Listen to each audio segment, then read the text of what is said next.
Democracy dies in darkness. That's the official slogan at the Washington Post, and the lights of its newsroom have gone out for hundreds of its journalists.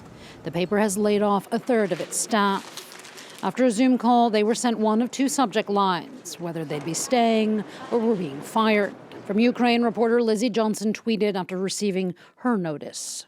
I was just laid off by the Washington Post in the middle of a war zone. I have no words. I'm devastated.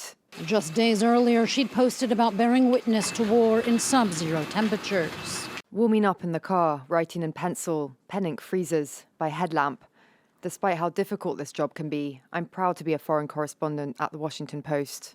The paper's Cairo bureau chief expressed a similar sentiment, writing hard to understand the logic, pointing to a loss of revenue and readership since the Post broke with tradition and did not endorse a Democratic candidate in 2024. Its executive editor called the layoffs a broad strategic reset.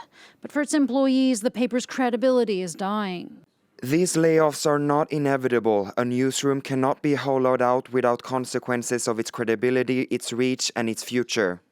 In addition to the layoffs, journalists at the paper have been leaving for months, as have readers who've been turned off by owner Jeff Bezos' relationship with Donald Trump. For the Post's former editor, a gutting of independent journalism is underway.